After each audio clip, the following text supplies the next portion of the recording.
She walked onto my lawn 2 weeks before Christmas, not with a warning, not with a fine, but with a gun. In front of my house, where my 6-month-old baby was sleeping, she aimed at a Christmas box sitting quietly under a small tree. One pull of the trigger. The box exploded. Plastic shattered. Toys flew into the air like debris from a crime scene. My baby started screaming inside. And when I ran outside, shaking, demanding to know what she had just done, she smiled and said, "Relax. It was an HOA violation. No apology. No fear. No regret." What she didn't know, what she couldn't imagine, was that this wasn't just a decoration. It was evidence. And within minutes, police sirens were screaming down our street. Forensics were coming. And her perfect little world was about to collapse. Before we go any further, I want to pause for a moment, because stories like this don't just belong to one neighborhood. Backhand index pointing right, what city are you watching this video from? Drop your city name in the comments below. I read them all, and it helps more people find these real stories. And if this is your first time here, welcome to the channel where we tell true, emotional, and shocking stories about power, entitlement, and the consequences people never expect. So before the story continues, make sure you hit the subscribe button, because if you think what you just heard was intense, you're not ready for what comes next. This wasn't just a disagreement with an HOA. This wasn't about decorations or rules. This was about grief, control, and a woman who believed paperwork gave her power over other people's lives. What you're about to hear isn't exaggerated. It isn't dramatized for views. Every moment of this story escalated in ways no one could predict, and it ends with real consequences that shocked an entire community. I'm sharing this not just to tell a story, but to warn you, because situations like this don't start with violence. They start with notes on doors, emails, threats disguised as policy. And if you've ever lived under an HOA, you already know how fast small rules can turn into big problems. So take a breath. Stay with me, because now the real story begins. People keep calling it a Christmas box. That's the first thing they get wrong. It wasn't decor. It wasn't clutter. And it definitely wasn't trash someone could just label a violation and destroy. That box was the last promise my wife ever kept. 3 weeks before Christmas, the hospital room smelled like disinfectant and plastic. Machines hummed softly, pretending everything was normal. While my wife lay there far too still for someone who had just turned 32, her hair was gone. Her hands were thin.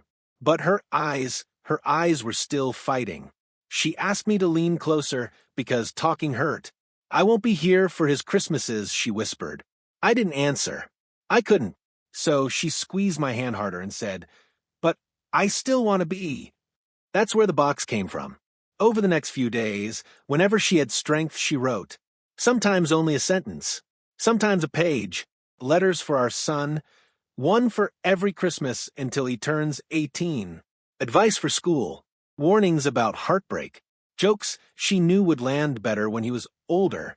Apologies for moments she wouldn't live long enough to explain. We put each letter into a small gift. Nothing expensive. A toy car. A book. A watch she bought online from her hospital bed. Then we sealed them inside a large plastic box with a red lid and wrote on the top in marker, "For our son. Every Christmas." She died 2 days later. When I brought our baby home alone for the first time, the house felt too quiet, too big, like it was holding its breath, waiting for someone who wasn't coming back. Christmas was a week away. I almost skipped it entirely, but then I remembered what she said. Let him grow up knowing joy lived here too. So I put up a small tree. Nothing flashy. No lights that blinked. Just soft white bulbs and one ornament, our son's first.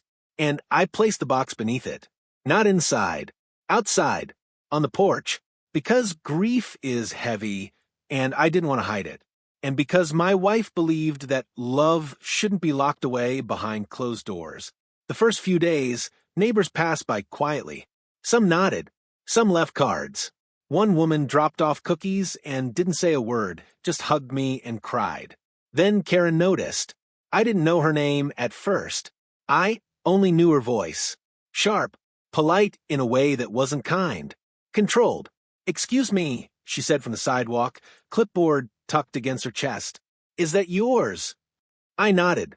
That item isn't HOA approved for exterior display. I remember staring at her, confused. "It's a Christmas box."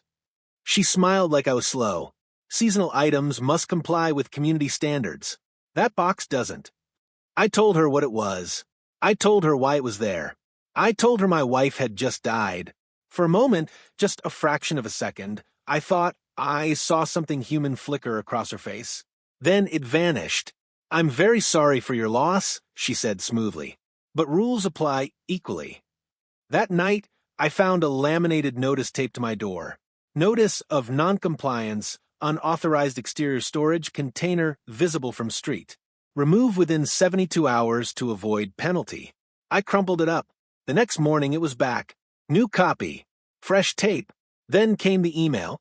"Failure to comply may result in enforcement action." I replied calmly. I explained again. I attached a photo of the letters. I wrote more than I needed to because part of me still believed empathy worked on everyone. Her response was short, cold, 2 words. "Rules apply." That's when I realized this wasn't about policy. It was about control. Over the next week, small things started happening. My trash can was reported for being out too early. My lawn was flagged for uneven growth. Someone complained about excessive decorations, the same single box and small tree. Every complaint came from the same name, Karen, the HOA president. Neighbors started whispering. One guy across the street warned me quietly she's been looking for an excuse to make an example of someone. I didn't think it would be me. I was wrong. The final notice came on a Friday. Bright red text. $500 fine. 48 hours. Immediate removal required. I stood on the porch that night, holding my son against my chest, his tiny fingers gripping my shirt. The tree lights glowed softly.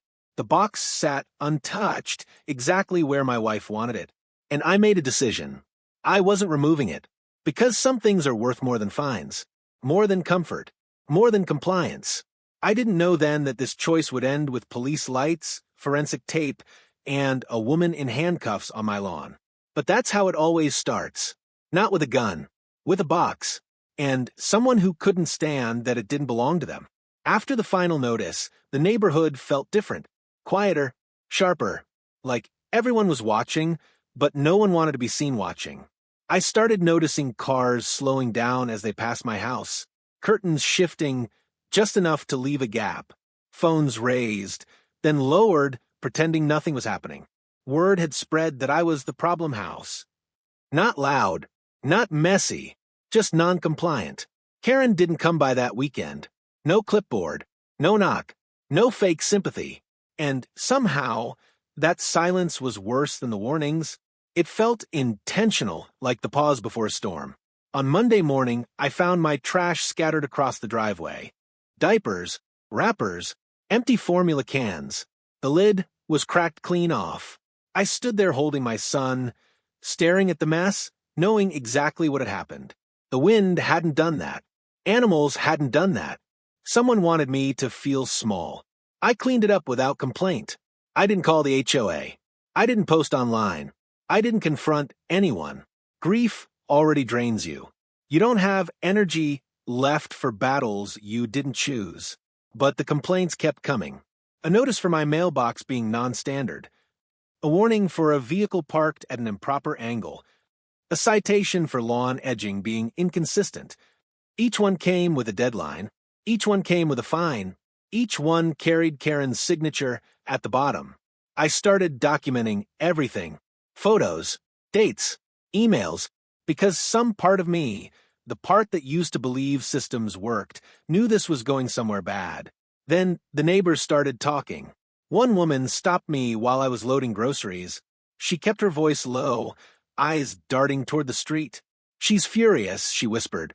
"She says you're challenging her authority." Another neighbor, a retired vet, shook his head slowly and said, "She's been waiting for this. Someone who won't fold."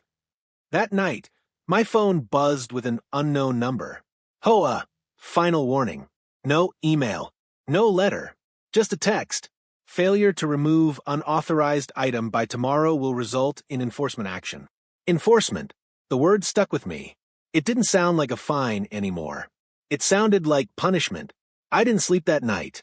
Every creak of the house made me sit up. Every car passing outside made my heart jump. I checked on my son so many times I lost count, just to make sure he was breathing, just to remind myself that something still needed me to stay steady. At dawn, I stood on the porch again. The box was still there, untouched, quiet, patient. I thought about my wife's handwriting inside it, about how careful she'd been with every word, knowing they would have to last a lifetime, about how she trusted me to protect them. I whispered, "I'm trying." Around 10 a.m., Karen showed up, not alone. Two men stood behind her, HOA board members I barely recognized. Both avoided eye contact. One looked embarrassed. The other looked scared. Karen smiled like she'd already won. "You were given ample notice," she said. "This is now an enforcement situation." I told her again, calmly, firmly. I explained what the box was. I explained that it wasn't storage, that it wasn't trash, that it was memorial property. She didn't interrupt. When I finished, she nodded once and said, "That's irrelevant." Then she pointed at the box. "Remove it. Now." I told her no. That's when her voice changed. "You are not special," she snapped. "Grief doesn't put you above the rules." Something inside me broke a little at that moment, not loudly, not dramatically, just a quiet crack where trust used to be. One of the board members cleared his throat. "Karen, maybe we should—" She cut him off without even looking at him. "If we allow this," she said loudly, "then everyone thinks they can do whatever they want." She stepped closer to the box. I stepped between her and it. "You don't touch that," I said. Her eyes narrowed. For the first time, the smile dropped. "This is private property under HOA jurisdiction," she said, "and you are obstructing enforcement." Then she did something that made my stomach turn cold. She reached into her purse, slowly, deliberately, and pulled out a handgun. One of the board members gasped. The other took a step back. My heart slammed so hard I thought I might pass out. "You can't be serious," I said. Karen raised the gun, not at me but at the box. "I am authorized," she said flatly. "This is abandoned property. This ends now." I shouted for her to stop. Neighbors started coming out onto their lawns. Someone screamed. Someone else started recording. Inside the house, my son began to cry. Karen didn't flinch. She didn't hesitate. She didn't look at the crowd. She squeezed the trigger. And in that instant, everything changed. The sound didn't echo the way you hear in movies. It cracked, sharp, violent, final. For a split second, my brain refused to understand what had happened. The world slowed down into pieces that didn't fit together, the smell of gunpowder, the scream of a neighbor, the sudden rush of air as the box exploded outward. Plastic shattered like glass. Red fragments flew into the air. Wrapped gifts burst open mid-flight, scattering across the lawn. It looked unreal, like a scene staged for shock value. Except this was my front yard, and that was my baby crying inside a house. I don't remember moving, but suddenly I was at the door, yelling his name, scooping him up as he screamed so hard his face turned red, then pale. His little body shook against my chest, his cries sharp and panicked, like something inside him understood danger before he ever understood words. Outside, chaos erupted. Someone shouted. She fired a gun. Another voice screamed, "Call 911." A woman down the street collapsed onto the sidewalk. I stepped back onto the porch with my son in my arms, my heart pounding so violently it made my vision blur. Karen was still standing there, gun in hand, smoking slightly at the barrel. She didn't run. She didn't panic. She exhaled slowly and smiled. "See," she said calmly, like she'd just proven a point in a meeting. Problem solved. I stared at her, unable to speak. The box lay in pieces across the lawn. The lid was cracked clean through. One side completely blown off. Gifts torn open. Letters exposed to the cold air. My wife's handwriting, meant for future Christmas mornings, was now scattered in the grass like trash. Karen turned to the gathering crowd. This was an HOA violation, she announced. I took appropriate action. Appropriate. That word felt like a slap. I felt something hot and sharp rise in my chest. Rage, grief, fear, all tangled together. But I didn't move toward her. I didn't shout. I didn't lunge. Because my son was shaking. Because I could still see the gun. Someone handed me a phone. I don't know who. I dialed 911 with hands that wouldn't stop trembling. My HOA president just fired a gun on my property. I said, "There's a baby here." The dispatcher didn't ask many questions. Sirens were already on the way. Karen finally seemed to realize people weren't impressed. She adjusted her grip on the gun, lowering it slightly, but not putting it away. One of the board members was pale, breathing fast, muttering, "This wasn't approved. This wasn't approved." Karen shot him a look that shut him up instantly. Neighbors were filming now. Phones everywhere. No one was hiding anymore. The power had shifted, and she could feel it. I held my son tighter and backed into the doorway, putting distance between us and her. That's when she laughed. A short, dismissive laugh. "You're all being dramatic," she said. "No one got hurt." I looked down at the grass, at the letters, at my wife's words fluttering slightly in the breeze. "You destroyed evidence," I said without thinking. She frowned. "Evidence of what?" I didn't answer, because I didn't need to. The first police car arrived less than 5 minutes later, lights flashing, siren cutting through the murmurs of the crowd. Then another, and another.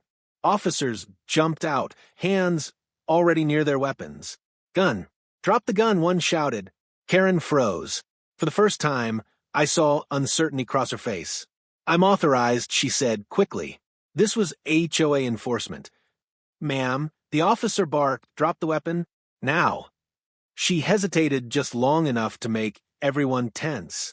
Then she slowly placed the gun on the ground and stepped back. The officers moved fast after that. One secured the weapon. Another separated Karen from the crowd. A third approached me, eyes flicking to my son, who was still crying softly against my shoulder. "Are you okay?" he asked gently. I nodded, though it wasn't true. Another officer began taping off the lawn. Yellow tape. Crime scene tape. That's when Karen's confidence cracked. "This is ridiculous," she snapped.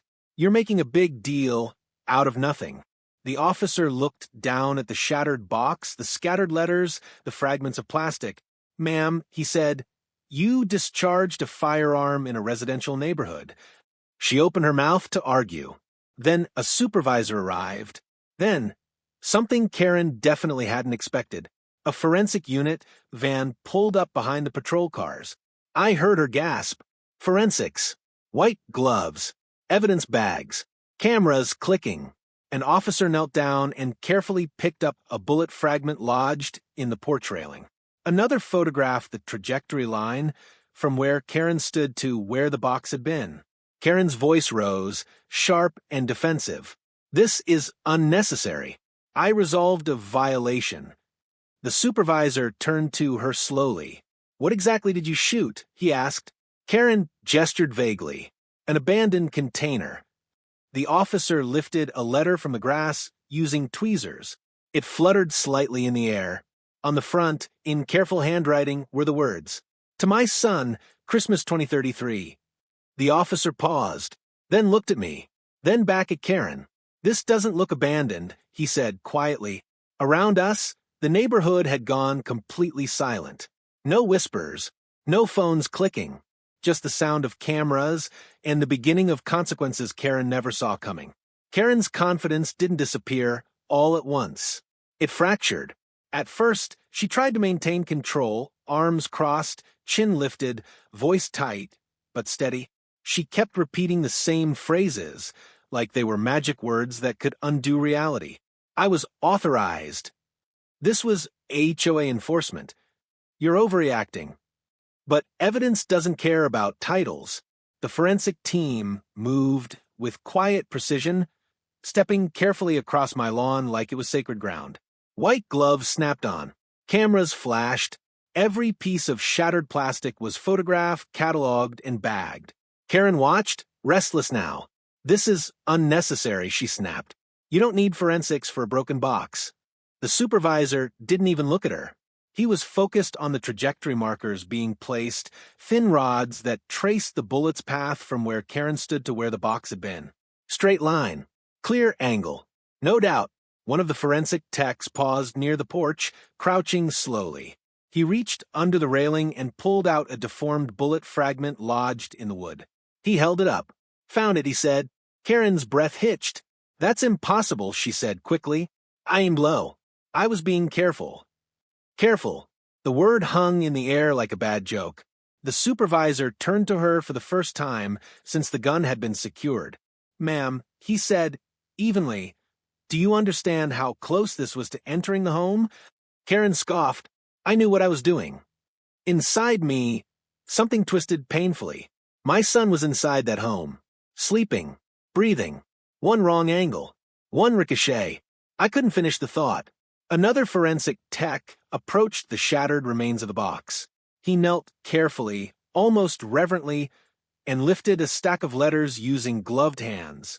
They were damp from the grass, some torn, some still sealed, each one handwritten. He flipped one gently. Dates, he murmured. These go years into the future. Karen stepped forward. Those don't matter. The container itself. An officer held up a hand. No, he said firmly. You don't get to interrupt. That was the first time anyone had spoken to her like that. Karen froze.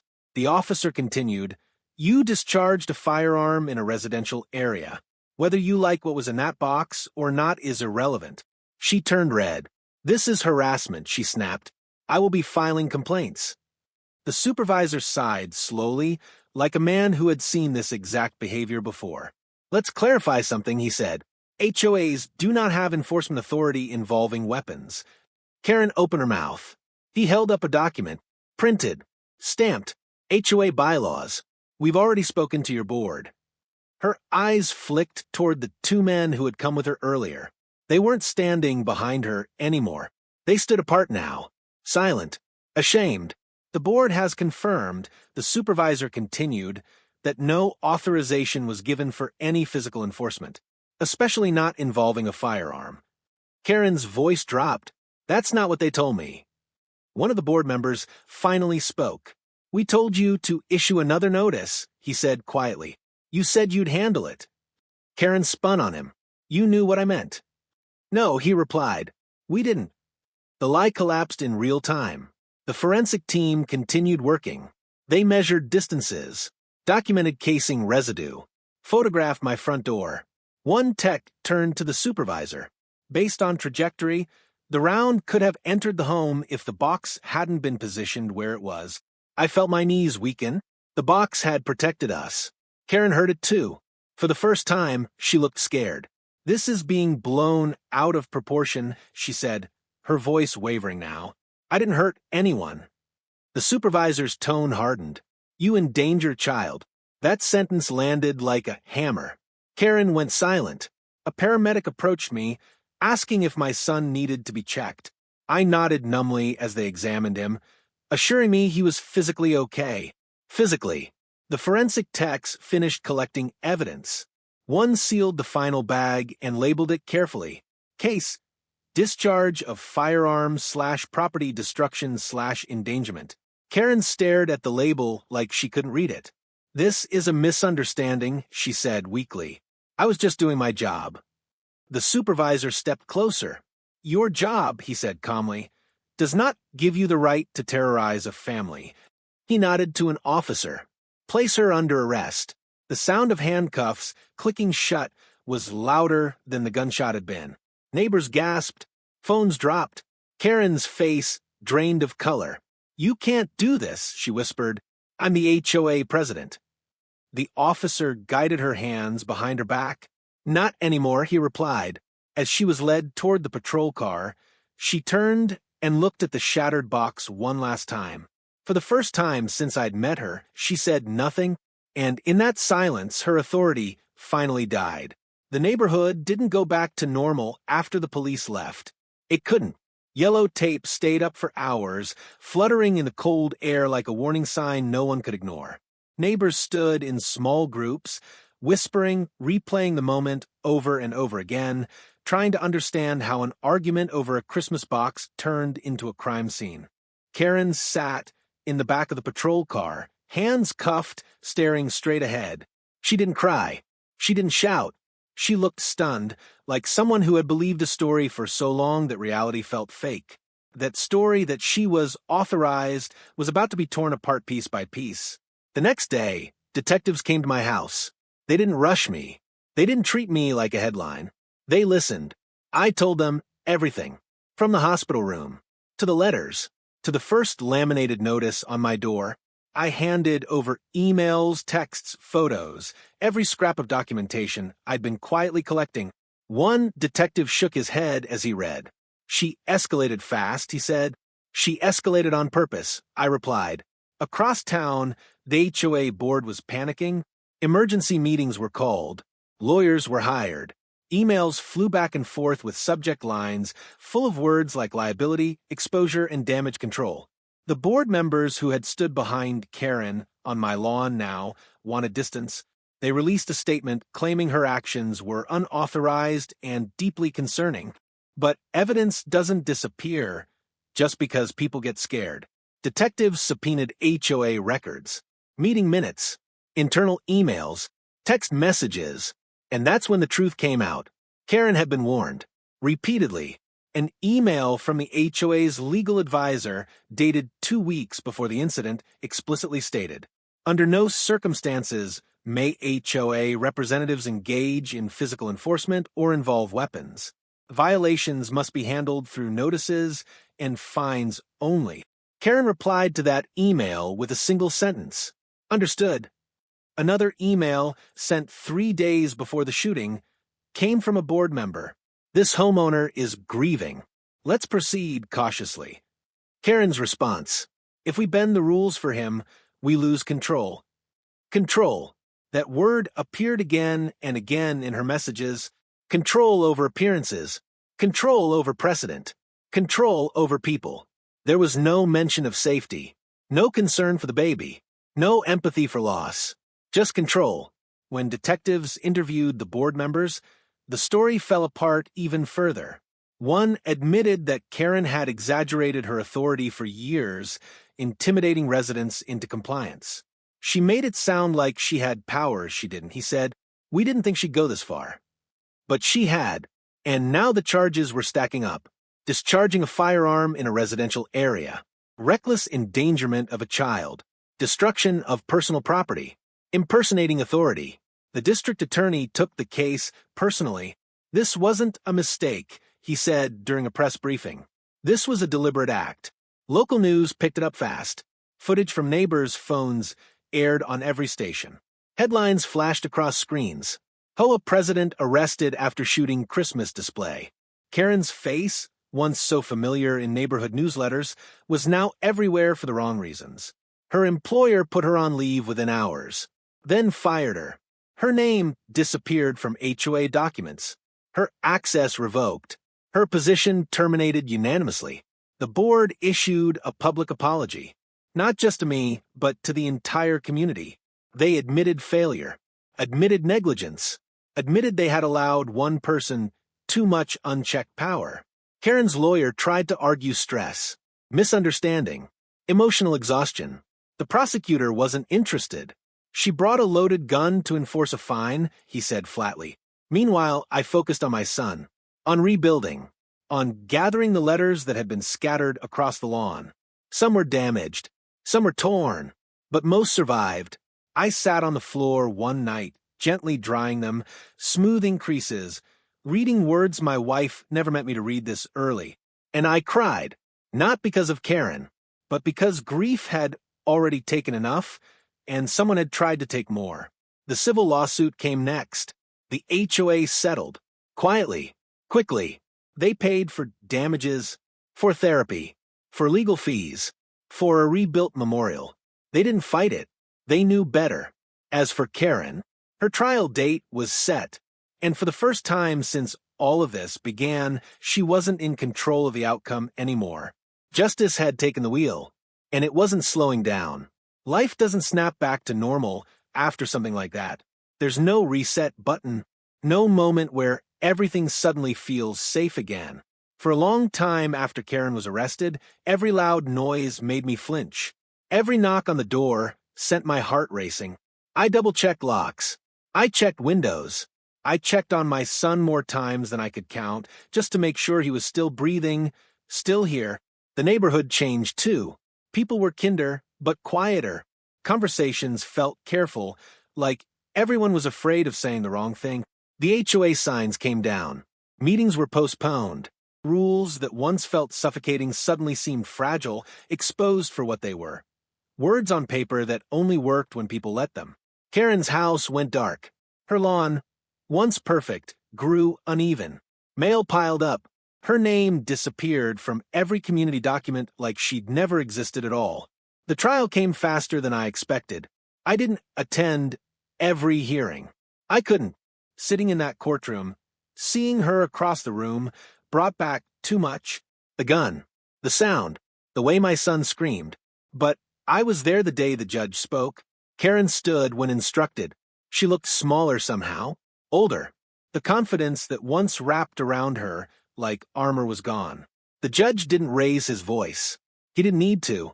He spoke about responsibility, about authority without restraint, about how rules exist to serve people, not to dominate them. Then he spoke about my son, about how close danger had come to a child who couldn't protect himself. Karen was sentenced. No dramatic outburst, no apology that meant anything, just consequences. Outside the courthouse, a reporter asked me how I felt. I thought about it for a long moment before answering. Relieved, I said, but also sad, because none of this had to happen. That was the truth. In the weeks that followed, I focused on rebuilding, not just the box, but our sense of peace. A local carpenter volunteered his time. He built a new box out of solid wood, reinforced, weatherproof, and strong. We engraved a small plaque on the inside lid. Love lasts longer than fear. On Christmas morning, I placed the box back on the porch. Same spot, same small tree. But this time, something was different. Neighbors stopped by, not to complain, not to whisper, but to help decorate. Someone brought lights. Someone else brought hot cocoa. A few people cried quietly when they heard the story in full. No one said a word about rules, and no one ever mentioned violations again. That night, after my son fell asleep, I sat beside the tree and opened one letter. Just one. It wasn't addressed to him. It was addressed to me. I hadn't noticed it before. Inside, my wife had written, "If you're reading this, it means you're still standing. Thank you for protecting what matters. Teach him kindness, but also courage." I closed the letter and sat there for a long time. The box survived. The letters survived. We survived. Karen thought power came from position, from rules, from control. She was wrong. Real power is restraint, empathy, knowing when to step back instead of pulling a trigger. And if there's one thing this story taught me, it's this. When people hide behind authority, without humanity, they don't just break rules. They reveal who they really are. And eventually, the truth always catches up. If this story moved you, if it made you angry, if it reminded you how dangerous unchecked power can be, backhand index pointing right, please hit the like button. It helps this story reach people who need to hear it. Backhand index pointing right, subscribe to the channel if you believe real stories deserve real consequences, because this isn't the last one. And I want to hear from you. Speech Balloon, what city are you watching from? Drop your city name in the comments below, because situations like this can happen anywhere. And finally, share this video with someone who lives under an HOA, someone who thinks it's just rules. Because sometimes the people hiding behind authority are the ones who need accountability the most. Stay safe. Stay human.